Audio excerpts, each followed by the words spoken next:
ये है ख़वातीन हज़रात वो कंपनी और ये है उनका ऑफिस। अभी आइए नॉक करते हैं और देखते हैं कि ये अगर सच्चे होंगे तो डेफिनेटली इंटरव्यू देंगे और हमसे बात करेंगे। अस्सलाम वालेकुम। शाहिद साहब कैसे हैं जी? जी ठीक है। ठीक है बेटा जी आप? जी अल्हम्दुलिल्लाह। आज हमारी आपसे मीटिंग थी तो हम आपके पास आए। अस्सलाम वालेकुम। ये देखिए ख़वातीन हज़रात, ये इनका ऑफिस है माशाल्लाह और वेल सेटल्ड ऑफिस है। अब चूँकि रमज़ान है तो इस टाइम पे तो कोई इनके एम्प्लॉयज़ नहीं होंगे यहाँ पर। और इंटरव्यू के लिए टाइम हमारा यही बेस्ट था कि हम इनको इस टाइम पे इंटरव्यू करें जबकि ऑफिस में रश ना हो, ताकि हमें टाइम दे सकें। ये है इनका ऑफिस जी। ये हैं इनके ऑफिस, देखिए, ठीक है। और ये ख़वातीन हज़रात वो वाला रूम है जहाँ पर हम लोग इस वीडियो का सारा मंजर देख चुके हैं। जहाँ पर ये फ़ारूक साहब का ऑफिस है जिसमें ये सारा कुछ हुआ था, ठीक है। और ये उनके जो स्पॉन्सर हैं यहाँ पर बैठते हैं, जो उनके मेन मालिक हैं कंपनी के, कफ़ील हैं, वो यहाँ पर बैठते हैं। और अगली अब हम इनसे मुलाकात करते हैं। जनाब अस्सलाम वालेकुम। वालेकुम सलाम जी सर, कैसे ठीक हैं? है हाल आपका है? नाम? मैं नवीद। नवीद सलीम नवीद जी। साहब एंड शाहिद जी। शाहिद जी। साहब जी। अस्सलाम वालेकुम। आपका नाम जी? अहमद। अहमद।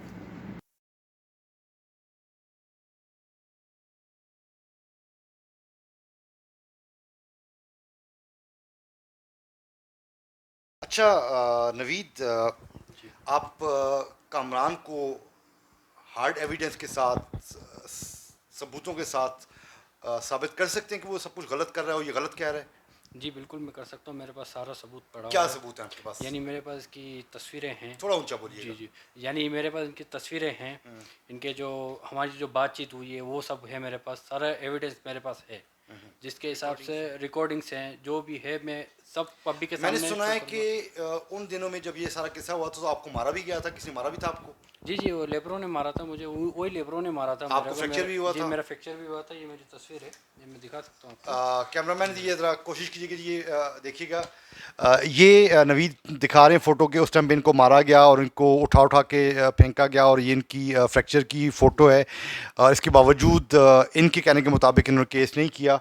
मुझे नहीं पता, देखना पड़ेगा, मैं चेक करूंगा। और इनके मुताबिक इन्होंने तब भी कोई केस नहीं किया था उनके ऊपर और उनके साथ शफकत से पेश आए और उनको लोकेशन उनकी चेंज कर दी थी, एज़ पर चौधरी शरीफ साहब और एज़ पर नवीद। जी, और उस टाइम पे एम्बेसी ने भी ये मेरी तहकीकात की थी। एम्बेसी को भी पता है कि उस टाइम पे मेरा हाथ टूटा था। एम्बेसी के बंदे यहाँ पे आके मेरी तहकीकात करके गए थे वो लोग, अच्छा। इस मौजू पे। अच्छा। जी एक बहुत ही चुभता हुआ सवाल है, जो कि हम लोग सहाफ़ी हैं और हमारा काम होता है सच को सामने लाना। तो अब जब हम सवाल करते हैं तो हम ये नहीं देख रहे होते कि उसमें सवाल करना है या नहीं करना। जो सवाल सच है, जो हमें समझ रहे थे, हम जी करते हैं। मुझसे लोग रब्ता कर रहे हैं और क्लेम कर रहे हैं कि कुछ कहते हैं कि हमारी तनख्वाहें बाकी हैं, कुछ कहते हैं हमारे ड्यूज़ बाकी हैं, कुछ कहते हैं इन्होंने हमें खामखा एब्सकॉन्डर कर दिया, हरूब कर दिया। हरूब कहते हैं ख़वातीन हज़रात, जो रिपोर्ट कर दी जाती है लेबर डिपार्टमेंट में जी कि ये बंदा हमसे भाग गया है और अब हम इसके रिस्पॉन्सिबल नहीं हैं, इसके किसी अच्छे बुरे के। उसकी रिपोर्ट की जाती है, उसको इंग्लिश में एब्सकॉन्डर कहते हैं, अरबिक में हरूब कहते हैं और उर्दू में कहते हैं कि वो कफ़ील और जो अपने एम्प्लॉयर से भाग चुका है। तो ये कहाँ तक सच है जो लोग ये क्लेम कर रहे हैं? क्या आप देख, इस बारे में कुछ कहना मैं बताएंगे? इसमें सिर्फ शॉर्टली एक बात कहूँगा, एक मिसाल दूंगा इस बात के ऊपर। जब किसी जगह पे पानी निकलता है ना, तो वहाँ पे हलते चलते लोग भी हाथ धोने के लिए आ जाते हैं उस पानी में। तो ठीक है। अभी ये वाक्य जब उठा है तो इसमें सारे बंदे इसी तरीके से हाथ धोने अपने आ रहे हैं। इसमें जो इस वीडियो के मुताबिक कोई बंदा ऐसा है जिसका जो हक बाकी है, इस ऑफिस में, इसी ऑफिस में वाक़या होता है, इसी ऑफिस, आज तक ये ऑफिस ओपन है, आज हम इसी ऑफिस में बैठ के बात कर रहे हैं।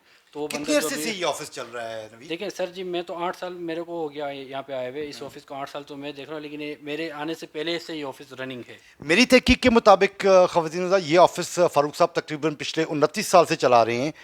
तो ये चीज़ का सवाल मेरे भी दिमाग में उठता है कि एक बंदा अगर इतना गलत है तो वो 29 साल से एक ही ऑफिस में बैठ के, उसी जगह पे बैठ के वो उस ऑफिस को चला रहा है, वो वहाँ से भागा क्यों नहीं? क्योंकि मैंने कई लोगों को देखा है कि जब वो ऐसा कोई काम करते हैं, कोई फ्रॉड करते हैं या कोई गलत काम करते हैं, तो वहाँ से उठ के भाग जाते हैं। तो आप भी सोचिएगा इस बारे में, मैं भी इसकी कुछ तहकीक करने की कोशिश करूँगा। तो आप क्या कहते हैं कि वो लोगों को रब्ता करना चाहिए मकतबल अमल से और अथॉरिटी से रब्ता करना चाहिए या आपसे रब्ता करना चाहिए अगर कोई क्लेम्स नहीं, हैं तो? अगर उनके कोई क्लेम्स है तो इधर ऑफिस में हमारे से बात कीजिए, हम लोग हैं यहाँ पे। उनका जो उनकी अगर उनका कोई हक बाकी है, यहाँ पे आके हमसे बात कीजिए, हम उनका हक दे देंगे, जो बात अच्छा। है। जी अगर आप चाहें तो मैं उन लोगों को यहाँ पर बुला सकता हूँ और आपसे बात करवा सकता हूँ, और इसमें अगर उनके कोई क्लेम है, जेन्युइन क्लेम है, उनके पास कोई एविडेंस है, तो बात की जा सकती है। क्या कहते हैं आप? नहीं सर, देखें आप माशाल्लाह इस फील्ड के पुराने हैं, आपको तो आपको जिस केस जो केस चल रहा था उसको तो आपको पहले से नॉलेज हो जाती कि केस किस मुद्दे पे है। अगर ऐसा है तो पहले पुराने ये 8 साल पहले इन्होंने क्यों मुद्दा नहीं उठाया, ये चीज़ अब क्यों उठा रहे हैं?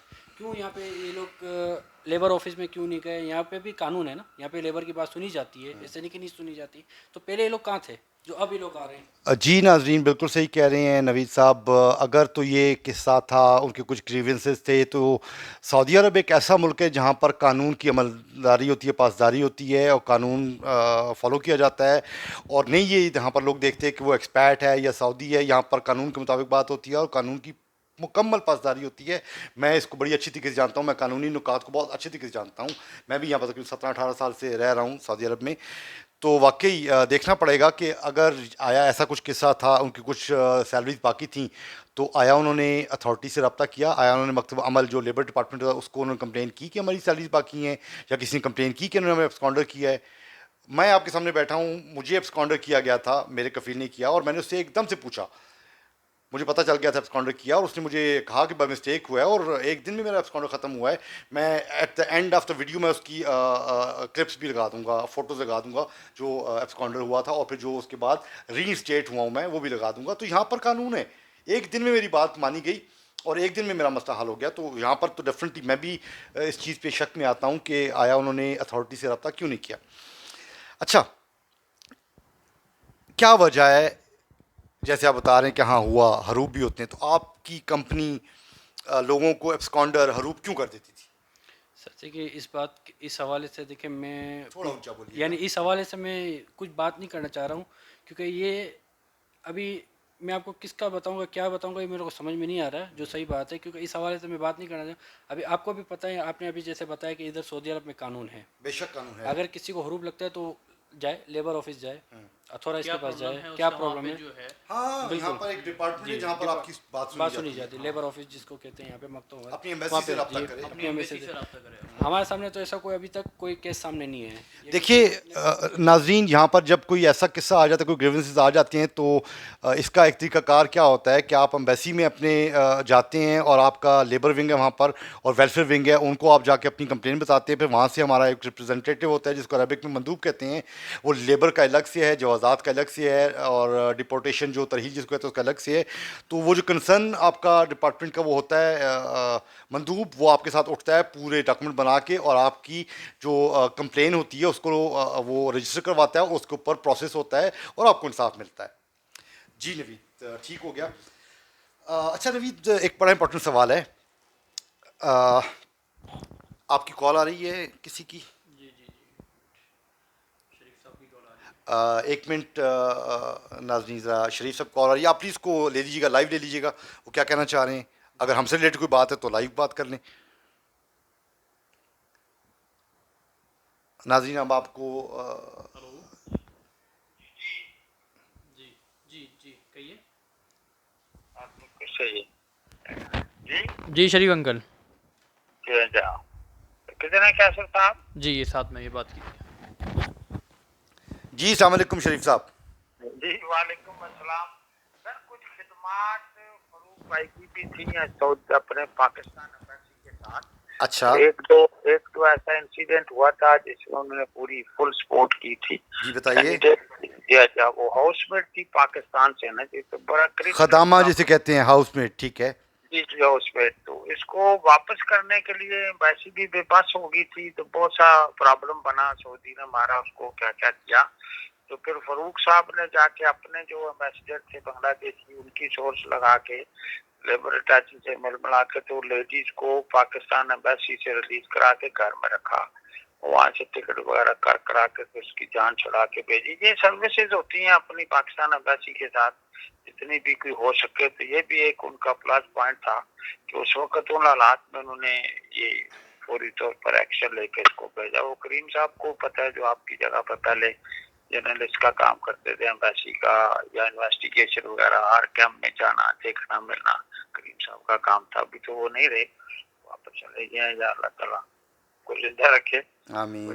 का पता जा हमारे पर ठीक थी फिर उसकी उनको। तो ये इस तरह की चीजें थी जो एम्बेसी के साथ अटैच होकर हम भी करते रहे। फिर एक बांग्लादेशी, आप अंदाजा लगाइए, तो वो बजाय पाकिस्तान से मतलब 800-900,000 आदमी लाना और मजीद लाना, अगर सुनी है तो वो तो स्टेप ना ले ना, मारने है या मरवाने ही अपने आप को, तो कभी भी वो ऐसी हरकत नहीं करेंगे। बहरहाल आप बेहतर बहुत शुक्रिया शरीफ साहब, आपने बड़ा अच्छा पॉइंट बताया जी। हम लोग डेफिनेटली आवाम तक ये पॉइंट पहुंचाएंगे। Thank you so very much जी। यकीन करें, उसमें उसको खर्चा देना, टिकट देना, सारे उसके रवायकीन से राब्ता रखना, भेजना वापस, इस तरह joke from Saudi Arabia, Saudi से जान छुड़ा के मतलब भेजना। शरीफ साहब, मेरा एक सवाल है, आपको क्या लगता है कि जो डिमांड वो कर रहा है, अगर उसकी जेन्युइन डिमांड है और उसके वाकई वाजिबात दरअसल बाकी हैं, अगर उसको दे दिए जाएं और वो क्लेम करता है, आप उसको दे के टिकट दे के उसको वापस भेजना चाहेंगे कामरान को? सर मैं तो चाहता हूं कि आप एक अजीज शौर शख्स हैं, आप एक बेहतरीन डिसीजन ले सकते हैं इस चीज का। दोनों पार्टियों की बात सुन के एक फैसला आप दे दें कि do it this way, that's finish, ठीक है, ताकि दोनों गवर्नमेंट है या दोनों डिपार्टमेंट, क्रिमिनल ये वो न्यापा, सारा जिंदगी इसी में इन लोगों की गुजर जाएगी ना। वो अपनी कंप्लेंट करते रहेंगे या अपनी करते रहेंगे। जी बेशक, at the end table talk होती है, टेबल पे ही आके बात खत्म होती है। टेबल टॉक हो, बैठ के आप एक डिसीजन ले लें कि do it in this way.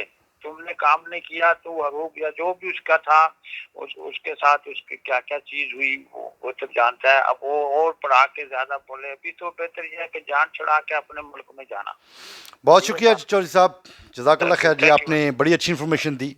Thank you very जी मच। जी, मैं चाहता हूँ कि आप इंशाल्लाह इसमें कामयाब होंगे। मैं समझता हूँ कि आप इसका बेहतरीन हल निकाल सकते हैं। That is called table talk. जंगों के बाद हमेशा टेबल टॉक होके हमारी कोशिश ही है जी, बिल्कुल हम अपनी कोशिश कर रहे हैं कि ये इस चीज़ को बाहसन तरीके से जो है वो हल कर दिया जाए। बहुत शुक्रिया बिल्कुल। चौधरी साहब, जज़ाकल्लाह खैर सर। अस्सलाम वालेकुम। खुदा हाफिज, खुदा अल्लाह हाफिज, थैंक हाफिज़। यू वेरी मच, अल्लाह खुदा हाफिज़। हाफिज, अल्लाह जवान, खुदा हाफिज। जी नाज़रीन, जी हमारे साथ ड्यूरिंग इंटरव्यू कॉल आ गई थी चौधरी शरीफ साहब की, और उन्होंने एक बड़ा ही इंपॉर्टेंट चीज़ बताई कि आज से कुछ अर्सा पहले, 5-7 साल पहले की बात कर रहे हैं, कि कोई ख़दामा थी जो किसी यहाँ पर लोकल के पास आई हुई थी और उसने कंप्लेन की थी, वो काम नहीं करना चाह रही थी कि उस पर जुल्म होते हैं। तो उसमें फ़ारूक साहब जो कि बांग्लादेश के नेशनल हैं, उन्होंने पाकिस्तानी ख़दामा के लिए स्टेप उठाया और उसका एग्ज़िट लगवाया, उसको टिकट दिया, उसको कुछ ज़्यादा राह दिया, कुछ ख़र्चा दिया जिसको कहा जाता है। तो इतने अच्छे काम भी उन्होंने किए हैं। तो अब देखते हैं आगे क्या होता है। हम तो अब आपके सामने सिर्फ फैक्ट्स ला सकते हैं। ये फैक्ट अभी एक पता चला है, जो चौधरी साहब हैं पाकिस्तानी हैं, बड़े पुराने यहाँ पर, बड़े अच्छे सोशल वर्कर भी हैं, अच्छे बिजनेसमैन भी हैं, काम भी कर रहे हैं। तो ये आपने उनसे सुन लिया, आगे अब देखते हैं इंशाल्लाह। हम आपको फैक्ट्स पहुँचाते रहेंगे, देखते हैं क्या होता है इंशाल्लाह। अच्छा, आपने देखा अभी कि फ़ारूक साहब ने और उनकी मिसेस ने उस खातून को बकौल इनके के 2 दिन अपने घर पे रखा और उसको एयरपोर्ट तक छोड़ के आए। तो मेरी गुजारिश है उस खातून से कि अगर ये वीडियो उनकी नज़र से गुजरे तो हमसे रब्ता करें। हम जानना चाहेंगे ये बात हकीकत है और इसमें कितनी हकीकत है। अगर वो खातून ये वीडियो देख रही हैं तो मेरी गुजारिश है उन खातून से कि प्लीज़ हमें कमेंट में अपना नंबर भेजिए, हम आपसे फ़ोन करके रब्ता करके हम आपका इंटरव्यू करेंगे और ये हकीकत भी हम सामने लाएंगे कि अगर इतने अच्छे काम बंदा कर रहा है तो डेफिनेटली हम ये चीज़ मंजरेआम पे लाना चाहेंगे। आप कुछ कहना चाहेंगे इस बारे में नवीद? यानी जी, मैं ये जब वाक़या हुआ था, ये उस टाइम पे मैं साथ ही था फ़ारूक भाई के, क्योंकि फ़ारूक भाई के घर में मैं भी रहता था। तो ये लेडीज़ जो थी, इनका एक प्रॉब्लम चल रहा था यहाँ पे सऊदी, लोकल सऊदी के साथ। इनके घर में खदामा के तौर पे आई थी, तो उनके ऊपर उनके बकौल तो वो बता रही थी हमारे ऊपर जुल्म हो रहा है। ये उनका केस एम्बेसी में गया था, और उस टाइम पे एम्बेसी से यानी फ़ारूक सर ने उनकी ज़िम्मेदारी उठाई थी उस लेडीज़ की। एम्बेसी ने तो यहाँ तक बोल दिया था कि आप हमारे पर जगह नहीं है रखने की, तो आप इनका वो करिए। तो फ़ारूक सर इनको अपने घर पे लेके आए थे, 2 दिन उनके अपने घर पे रखा, जिस तरीके से यानी खाना खिलाना पिलाना सब अपने घर में उन्होंने अपने तरीके से किया। एक फैमिली लाइक फैमिली मेम्बर की तरफ से, जी फैमिली मेम्बर की तरफ से उनको रखा उस लेडीज़ को। ना फ़ारूक भाई उनको जानते थे, ना फ़ारूक भाई का उनसे कोई ताल्लुक था, ना कुछ। बस एज ए इंसानियत, बात की गवाह मेरी मदर भी है। अच्छा, इंसानियत के नाते उन्होंने ये सब किया। जो उसी बंदे के ऊपर आज ये इस वीडियो के ऊपर ये कमेंट्स में आ रहा है कि फ़ारूक बंगाली ने पाकिस्तानी वर्कर्स को मारा। तो उस टाइम पे भी तो यही एम्बेसी के थ्रू यही वाक़या हुआ था, तो उस टाइम पे तो किसी ने ये बात नहीं फैलाई कि एक बंगाली ने पाकिस्तानी की मदद भी की। डेफिनेटली नाजरीन, अच्छाई को फैलाना चाहिए, किसी के अच्छे पहलू को भी उजागर कीजिए। अगर बुरा पहलू आ गया है तो उसको उजागर करना हम लोग कर रहे हैं, तो हमें अच्छाई को भी सामने लाना चाहिए। जी जी नवीद। जी, जी।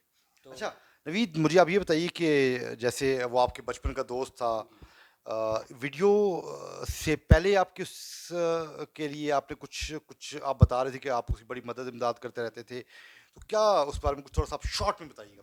जी, देखिए मैं शॉर्ट में एक बात बताऊँगा कामरान के हवाले से, जो दोस्ती की यारी की दोस्ती के हिसाब से, और जो इसकी वालदा से मैंने जो कमिटमेंट की थी कि जैसे बेटे आपके बेटे को लेके जा रहा हूँ ना, ऐसे आपके बेटे को दोबारा छोड़ूंगा। वो हर वीडियो में बोलता रहा कि नवीद की जिम्मेदारी थी, तो उसी जिम्मेदारी को मैं निभाता रहा।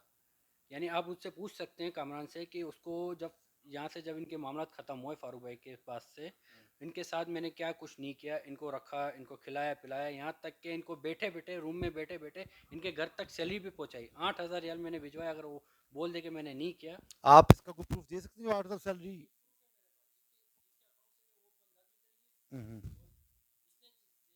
कैश लेकर के वो भी मेरे पास प्रूफ है। जी नाज़रीन, अगर वो प्रूफ हमें मिल गया इनसे, तो हम डेफिनेटली वो भी आपको किसी अपनी अगली वीडियो में वो प्रूफ दिखाएंगे। और अगर अभी मिल गया तो हम इसी के लास्ट पे वो प्रूफ की स्नैप्स अटैच कर देंगे, ताकि आप देख सकें कि ये सच कह रहे हैं झूठ कह रहे हैं। अच्छा, ये बताइए कि वीडियो वायरल होने के बाद आपका उससे रब्ता हुआ, और अगर रब्ता हुआ तो क्या बात थी? नहीं, जब ये वीडियो वायरल हुई थी, जिस टाइम पे ये एक्शन लिया गया, उससे 2 दिन पहले मेरी इससे टॉकिंग हुई थी, यानी इससे बातचीत हुई थी। इसके घर पे भी मेरी बातचीत हुई थी। तो उस हवाले से जैसे इसने आपको बताया, जिस वीडियो में मैंने आपकी जो वीडियो देखी है, इंटरव्यू में इसने बताया कि नवीद मेरे से राब्ते में नहीं था। ये गलत बात थी। हाँ, जब उस टाइम पे मैं राब्ते में नहीं था, क्योंकि जब ये एक्शन लिया गया उस टाइम पे मेरे ऊपर भी एक्शन लिया गया, मुझे भी लेकर गए थे। अच्छा, मैं इसमें एक चीज़ ऐड करना चाहूँगा नवीद। एक बंदा है फयाज, जिसका रेंट का इशू था, और उसकी बात मेरे साथ भी हुई है। उसने उसका जो बाकी को रेंट है 2,100 को रेंट है, वो क्लेम कर रहा है वो रेंट। और रेंट डेफिनेटली कंपनी ने वो रूम रेंट किया हुआ था, तो उसके लिए बकौल कामरान को आपसे रब्ता कर रहा था, और आप उसका फ़ोन नहीं उठा रहे थे। जबकि लास्ट जो ऑडियो क्लिप था उसमें ऑडियो रिकॉर्डिंग में जो व्हाट्सएप क्लिप था, उसमें कहा था आपने फयाज को कि मेरे पास पैसे आ चुके हैं, मैं आपको पहुंचाना चाह रहा हूँ, मैं लेट हो गया तो मैं जी। कामरान को दे दूंगा। अगर ये बात थी तो अभी तक उस बंदे के पैसे आया अदा हो चुके हैं या नहीं हुए? नहीं, और अगर नहीं हुए तो आप क्या करना चाह रहे हैं उसके नहीं, बाद? नहीं, जो जैसे वो उसका भी कोई कंपनी से वो नहीं था। ये कामरान को एज ए दोस्त के हिसाब से मैंने एक जगह पे सेव किया हुआ था कामरान को, जिसका रेंट बाकी है। वो मैं उसको जो हक है वो दूंगा मैं उस बंदे अच्छा, को। आप क्या समझते हैं उस रेंट का रिस्पॉन्सिबल, 2001 का रिस्पॉन्सिबल कौन है? यानी जि- रहता तो कामरान था, लेकिन मैंने एक जिम्मेदारी उठाई थी, वो मैं पूरा कर दूंगा उसके लिए। अच्छा, आपने जिम्मेदारी उठाई, तो आप अभी कह रहे हैं कि आप उस रेंट को देंगे? पूरा कर दूंगा ठीक जी। हो, ठीक है, जो सही बात है। ठीक हो। ठीक है, यानी एक इसके हिसाब से उन्होंने सपोर्ट ही किया उसको, यानी मैंने इनको आखिरी तक सपोर्ट किया। सपोर्ट किया। अच्छा, आखिरी तक मैं आपको क्या कह रहा हूँ कि जिस बंदे को घर में बिठा बिठा के यहाँ पे सऊदी अरब, कोई दुनिया के किसी भी कोने पे कोई भी स्पॉन्सर होगा जो घर में बिठा के सैलरी नहीं देगा। मैंने उसके घर पे 8,000 रियाल सैलरी भिजवाई है। अच्छा। अगर वो बोलते कि नहीं भिजवाई, मेरे पास उसका एविडेंस है, सबूत है मेरे पास। अच्छा, अभी देखिए, इसको ज़रा क्लोज डाउन करते हैं, इसको लाते हैं, इख्तिताम की तरफ लाते हैं हमारा प्रोग्राम, जो कि इतना टाइम नहीं होता हमारे पास। अब मैं आपसे कुछ सवालात रखता हूँ। आप इस मसले को कैसे हल करना चाहते हैं? इसके लिए कुछ प्रॉब्लम्स आ रहे हैं बीच में से, कुछ चीज़ें हैं, लाइक क्लेम है उसका कामरान का ड्यूज़ का, वो है तकरीबन 85,500 उसके मुताबिक। वो उसको जस्टिफाई कर देता है अगर आपको, तो क्या आप वो पेमेंट्स को करेंगे? नहीं, अगर उसके पास जो है, देखें, अगर कोई इसका ऐसा हक है, मतलब तो अगर वो आप जस्टिफाइड होते कि हाँ यार ये बनते हैं उसके पैसे, तो फिर आप उसको देंगे? बिल्कुल, अगर वो बिल्कुल लीगल तरीके से होगा तो ज़रूर करेंगे। अगर डेफिनेटली आपको जस्टिफाई करेगा, आपको प्रूफ देगा ना। इलीगल होगा तो क्योंकि हमारे नहीं, पास क्योंकि जो हमारे है, पास भी सबूत हमारे है। पास एक प्रूफ है, हमारे इसका पास क्या भी बैलेंस प्रूफ है। और नवीद ने इसको क्या हेल्प किया, और ये क्या पैसे मांगता है, प्लस नवीद इससे क्या पैसे मांगता है। ठीक है नाज़रीन, इस चीज़ पे तो हम लोग अभी आ गए कि अगर उसके पास सबूत हैं और वो एक्चुअली जेन्युइन पैसे उसके जितने बनते हैं वो लोग ये देंगे, उसको टिकट करवा के देंगे, उसको एग्जिट लगवा के भेजेंगे। ठीक हो गया? नहीं, हमारा एक सवाल है, हमारा एक जी, सवाल है इस चीज़ पे, हम ये बोलना चाहते हैं और बताना चाहते हैं, स्पेशली मैं ये बात कहना चाहता हूँ कि इसका ड्यूज़ जो नवीद के साथ मामला है, तो इसने ये मेरे फादर को क्यों एंट्री करी इसमें, और कि क्यों इसने ये वीडियो को वायरल किया पब्लिक के सामने। देखिए मैं इस चीज़ के बारे में मैं चाहता हूँ कि मैंने आपको पहले बताया था, कामरान से मेरी बात हुई थी कि कामरान ये इतनी पुरानी वीडियो तुमने अब वायरल क्यों की, तो उसने कहा जी कि मैंने कोशिश की थी, मेरी बात नहीं पहुंच रही थी काम बाला तक, और उसके लिए फिर मैंने ये किया कि मैंने कोशिश की, जब मेरा नवीद से रब्ता कट गया तो मैंने फिर ये वीडियो वायरल की, और उसके बाद वाकई मुझसे एम्बेसी ने रब्ता किया। ये बात एकदम झूठ है कि इसने जो बात बोली है कि नवीद से मेरा राब्ता कटोगे, ये बात एकदम झूठ है। जिस दिन ये मैं अरेस्ट हुआ, पहले सबसे पहले अरेस्ट मैं हुआ। अच्छा, आप भी अरेस्ट हुए? मैं अरेस्ट हुआ था सबसे पहले इधर इसी बिल्डिंग में से, क्योंकि इधर ये ऑफिस है फर्स्ट फ्लोर पे, 7th फ्लोर पे मेरा घर है। मेरे इधर से मुझे अरेस्ट किया सबसे पहले, बकौल कामरान की वजह से, क्योंकि जब बंदे को अरेस्ट तब किया जाता है जब बंदे का नाम सामने हो। डेफिनेटली विदाउट नाम के नहीं करता, लेकिन नामजद किया जाता है तो बिल्कुल किया जाता है। तभी अरेस्ट होता है। तो उस टाइम पे मैं अरेस्ट हुआ सबसे पहले, इसके बाद फारूक भाई अरेस्ट हुए। ठीक है, तो मेरा इससे ये बात है, जब आप बंदे आपके साथ इतना सब कुछ कर रहा है, आपको इतनी हेल्प कर रहा है, लास्ट तक आपके साथ है, तो आप उसका इस तरीके से उसके साथ किस तरीके से कर सकते गद्दारी कहते हैं और नमक हरामी बोला बिल्कुल जाता है। बिल्कुल सही कह रहे हैं। आपके कुछ सवालात, कुछ पैगामात, कुछ आप देना चाहें कामरान के लिए, कामरान से और अगली बात गवर्नमेंट और एम्बेसी की बात बाद में करते हैं, पहले आप इसके लिए कोई पैगाम देना चाहते हैं, कोई सवाल रखना चाहते हैं? कामरान से तो मेरी एक ही बात है, जो मेरे दिल की बात है, कि ये ना खाली तंग करना छोड़ दें, क्योंकि ये जब वाक़या होता है ना, इसके बाद इसने जो मेरे साथ जो बंदे काम कर रहे हैं ना, उनको मेरे वालिद का नंबर दे के मेरे वालिद को बड़ा टॉर्चर करवाया। मेरे पास हर चीज़ का सबूत है। वो बंदों ने भी एग्री किया कि कामरान ने उसका मेरे वालिद का नंबर कामरान ने दिया, क्योंकि जो बंदे मेरे साथ काम कर रहे हैं उनको मेरे वालिद का कैसे पता, कैसे, वो तो पाकिस्तान में मुझे है, भी बड़ा अफसोस उनका हुआ नंबर ये कैसे बात गया। सुन के, ये बात सुन के बड़ा अफसोस हुआ मुझे कि जब नवीद ने भी ये बात बताई कि 2 दिन तक इनके फादर जो है वो शॉप पर सोए, और ये जो कामरान जो बंदे लोग उनके घर पे भेजता था, प्लस नवीद के साथ इसके मामला थे, और मैं तो न्यू था इधर, मेरे भी इसने दोस्तों को, प्लस मेरी जो फैमिली है पाकिस्तान में, उनको गलत तरीके से किसी के थ्रू धमकी पहुंचाई। उस चीज़ का एक चीज़ का हमारे पास सबूत है, रिकॉर्डिंग है, और वो लोग गवाह हैं जिसके पास इन्होंने धमकी पहुंचाई। तो मैं ओवरसीज़ पाकिस्तान को ये चीज़ बोलना चाहता हूँ, और स्पेशली पाकिस्तान एम्बेसी से मेरा एक सवाल है कि क्यों इस बंदे को बगैर तहकीकात किए दूसरी पार्टी की इस तरह सपोर्ट किया गया, इस तरह इसकी चीज़ें सामने लाई गई, तो हमारे लिए क्यों नहीं है? एज अ बिंग पाकिस्तानी मैं सवाल करता हूँ गवर्नमेंट ऑफ पाकिस्तान से कि ये बंदा जो इस तरह हमारे साथ किया, जो हमारे साथ इसने पाकिस्तान और नवीद की फैमिली के साथ जो चीज़ें हरकतें की, उस चीज़ का हम सबूत सबके सामने लाना चाहते हैं। और ये पुरानी एक चीज़ को नए तरीके से सामने ला के गवर्नमेंट के साथ प्लेगिरी करना भी एक क्राइम है। तो मैं चाहता हूँ गवर्नमेंट ऑफ पाकिस्तान इसके बारे में तहकीकात करे, और इसके जो ये गलत किया उसके बारे में तहकीकात करे। मेरी ये रिक्वेस्ट है इमरान खान से, प्लस जुल्फ़ी बुखारी साहब से जो ओवरसीज़ मैनेजर हैं, और एक और रिक्वेस्ट है ओवरसीज़ पाकिस्तान से कि अभी वो तहकीकात कर रहे हैं परफेक्टली, उन एजेंट्स को पकड़ा भी जाए, उनकी भी तहकीकात की जाए जो गलत तरीके से रिक्रूटमेंट करते हैं, जिसकी वजह से पाकिस्तानी जो हैं हमारे भाई इधर आके परेशानी का सामना करते हैं। Please, thank you very much. जी, तो नाजरीन, आपने सुनी शाहिद की बातें, आपने सुनी नवीद साहब की बातें, जिन्होंने आपको बताया कि इतना कुछ हुआ, और अब इनकी रिक्वेस्ट ये है कि इनको इंसाफ दिलवाया जाए, इनकी बात भी सुनी जाए, प्रॉपर तहकीक की जाए।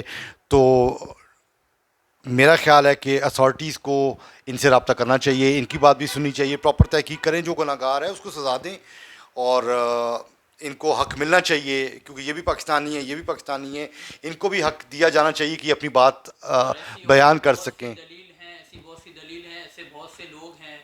अल्हम्दुलिल्लाह मेरे फादर का अच्छा रिलेशंस हैं पाकिस्तानी फैमिली को, पाकिस्तानी लोगों के साथ, प्लस वो अभी भी रिक्रूटमेंट कर रहे हैं। अगर आप मुझे इजाज़त दें तो अभी भी मेरे फादर का रिक्रूटमेंट चल रहा है पाकिस्तान से, for so many companies from Jeddah. उनका अभी भी रिक्रूटमेंट चल रहा है इस्लामाबाद और लाहौर में, और कुछ टाइप ऑफ जेलेसीज भी कुछ लोग हैं, कुछ एजेंट्स हैं जिनको पहले काम दिया था, अभी उनको वो काम नहीं मिल रहा है, इस वजह से वो लोग ये चीज़ जो है, जो सपोर्ट जो पीछे से आ रहा है ना, वो उनकी तरफ से भी आ रहा है। तो मैं बात कराना चाहता हूँ आपको from Afreena company, mister Hatim है जो प्रोजेक्ट कोऑर्डिनेटर हैं, उन्हीं की कंपनी से रिक्रूटमेंट पाकिस्तान में चल रहा है। क्या नाम है इनकी रिक्रूटमेंट एजेंसी का जो पाकिस्तान में है? इस्लामाबाद में, प्लस राइजर ट्रेवल्स के साथ चल रहा है, अल वहादा इंटरनेशनल के साथ चल रहा अच्छा। है, प्लस डिफरेंट एजेंसीज के साथ रिक्रूटमेंट चल रहा है। नाज़रीन, मुझे समझ नहीं आ रही कि अभी भी इनकी रिक्रूटमेंट चल रही है, इनकी मैन पावर पाकिस्तान से आ रही है, और ये पाकिस्तान एक तरह से ये तो हेल्प है कि पाकिस्तान को भी जा रही है इस टाइम पे रिक्रूटमेंट। ओवरसीज पे ही हम लोग डिपेंडेंट हैं, उसी से हम लोग बेरोजगार जिसको पाकिस्तान में काम नहीं मिल सकता उधर जो है उनके लिए एक अच्छा ही है। तो मैं अभी चाहूँगा कि अगर ये मुझे बात करवाना चाहें, करवा सकें उन रिक्रूटमेंट एजेंट से या जो प्रमोटर्स हैं उनसे, हम उनके बारे में भी जानें कि वो क्या कहते हैं और उनके इनके बारे में क्या ख्यालात हैं, पता तो चले कि रिक्रूटर्स जो हैं अगर वो मुतमईन हैं, बंदे आ रहे हैं, फिर भी आ रहे हैं, पिछले 8 साल से आ रहे हैं, तो फिर मुझे कुछ डेफिनेटली इसके बारे में हमें तहकीक करनी चाहिए। जी कोशिश कीजिए, आप उनसे बात करने की कोशिश कीजिए, अगर आपका रब्ता हो सकता है तो आप उनको ऑनलाइन ले लीजिए स्पीकर पे, अगर वीडियो पे हो सके तो वो मेरा ख्याल ज़्यादा बेहतर रहेगा।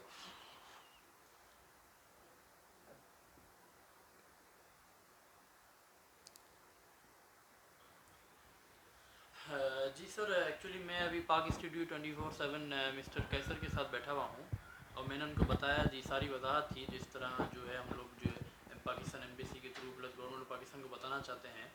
तो मैंने उनको ये भी बताया कि अभी भी मेरे फादर का अल्हम्दुलिल्लाह रिक्रूटमेंट चल रहा है लाहौर में, इस्लामाबाद में 400-500 आदमी का। From one of them I told about you also from Afreena company. So can you please talk something? Just want to confirm that yes, you are doing this. Yeah. Can you please tell Mr. Kesar is with me? Yeah, he can talk with you. Yes. Okay. कहाँ है कैसर साहब? अस्सलाम वालेकुम जी। जी वालेकुम, कैसर साहब क्या हाल है? ठीक है अल्लाह का शुक्र। आपका नाम सर? सर मेरा नाम इंजीनियर मोहम्मद हातिम है। मैं यहाँ सऊदी अरब में तकरीबन 28 साल से हूँ। और जी हातिम साहब ये बताएंगे कि जो आपकी कंपनी है पाकिस्तान में रिक्रूटमेंट कर रही है, जो प्रमोट करती है और यहाँ पर बंदे लाती है, उसका नाम बता सकेंगे? नहीं, हमारी हमारी रिक्रूटमेंट कंपनी नहीं है। मैं यहाँ पे कंस्ट्रक्शन कंपनी में हूँ। अच्छा। और जी कंस्ट्रक्शन कंपनी में यहाँ पर हूँ मैं। और ये जो शाहिद की कंपनी है ये रिक्रूट करती है। ये कंपनी है जिनके थ्रू हम बंदे मंगा रहे हैं। अच्छा। हाँ। और तो आप पाकिस्तान से ही हैं? जी आप भी पाकिस्तान से हैं? जी मैं पाकिस्तान कराची से हूँ। अच्छा। और आप क्या कहना चाहेंगे इस बारे में, कुछ मुख्तसर अगर आप अपने इसमें सिलसिला ये है कि एज फार एज जैसे हमारी कंपनी का जो ताल्लुक है, लेकिन ज़ाहिर इन लोगों का बड़ा बिजनेस है। हमारी कंपनी का जो ताल्लुक है, मुझे इनके साथ कोई मसला नहीं है, कोई प्रॉब्लम नहीं हुई है। और हमारे लिंक इनसे तकरीबन 1 साल पहले हुआ है कि मैं जद्दा काउंसलेट में गया था कि कोविड की वजह से काफी पाकिस्तानी प्रॉब्लम में आए हुए थे ना। तो मैं वहां पे गया था, वहां से मैं तकरीबन 60-70 अफराद को, पाकिस्तानियों को लेकर आ गया था अपनी कंपनी में। और वो हमारे साथ काम कर रहे हैं। उनके कई एक के नकल कफाले हो गए हैं और कुछ प्रॉब्लम्स की वजह से वो अभी बाकी हैं। तो शायद हमारे साथ कोऑपरेट कर रहे हैं। और सिर्फ 12 अफराद इनके रह गए जिनका अभी हुरूब निकला नहीं है वो सिस्टम के साथ। जैसे निकलेगा तो हम नकली कफाले ले लेंगे। ये एक सब्जेक्ट है। उसके अलावा मैंने इनको देखा कि ये प्रोफेशनली सही काम करते हैं। अच्छा। और तो मैंने फिर इनके साथ उसको एक्सटेंड किया और इनसे कहा कि जी हमको पाकिस्तान से भी बंदे और मंगा के दे दें। तो वो ये एक प्रोसेस हमारा चल रहा है। 85 बंदों के वीजे लग चुके हैं वहाँ पे। और वो अभी जो है फ्लाइट की वजह से बेचारे 2-2.5 महीना हो गया रुक गए। इनके पास मजीद हमारी 100-150 बंदों की रिक्वायरमेंट है अभी। अच्छा। तो मेनली फोकस हम पाकिस्तान कर रहे हैं, लेकिन अनफॉर्चुनेटली फ्लाइट की वजह से वो रुक गया सिलसिला। तो फिलहाल हम बांग्लादेश से कुछ ला रहे हैं लोग, लेकिन ये है कि मेजर फोकस जो है वो पाकिस्तान का ही है, जो हमने इनके थ्रू करना है अपने रिक्रूट में अपने लिए है। ये सूरत हाल है। मुझे अभी कोई ऐसा चीज नेगेटिव कोई नजर नहीं आया। लेकिन कोविड की वजह से जो प्रॉब्लम आया था, तो जो पाकिस्तान काउंसलेट में माजिद मेमन साहब हैं, तो उनको मैंने लिस्टें प्रोवाइड की हुई हैं जिन लोगों के हुरूब हुए हैं कि जी अगर आप भी हमारी हेल्प करें ताकि इन लोगों के हुरूब निकल जाए, तो वो बेचारे जो है वो अब रेगुलर उसमें जॉब अपने हिसाब से कर सके और हम नंगे कफाला उठा लें उनका है। बहुत शुक्रिया हातिम साहब, बहुत शुक्रिया जी, जज़ाकल्लाह खैर। अस्सलाम वालेकुम। जी नाज़रीन, आपने सुना इंजीनियर हातिम को, जो 1 साल से इनके साथ काम कर रहे हैं और वो कह रहे हैं कि मैं इनसे बहुत खुश हूँ, हमें इनसे कोई कंप्लेन नहीं है और हमारा काम बड़ा अच्छा चल रहा है। ये पाकिस्तान की लेबर को प्रमोट कर रहे हैं और 85 बंदे जो हैं वो ऑलरेडी क्राइसिस में थे, जिनको एब्सकॉन्डर कर दिया गया था डिफरेंट कंपनियों ने। तो ये उनके एब्सकॉन्डर के लिए केसेस लड़के उनको रेगुलराइज करवा रहे हैं। और बाकी कोई 250 बंदे और भी हैं जो आना चाह रहे हैं पाकिस्तान से, उनको वीज़ाज़ कह रहे हैं स्टैम्प हो चुके हैं, लेकिन ड्यू टू कोविड जो फ़्लाइट्स बंद हैं वो अभी नहीं आ पा रहे।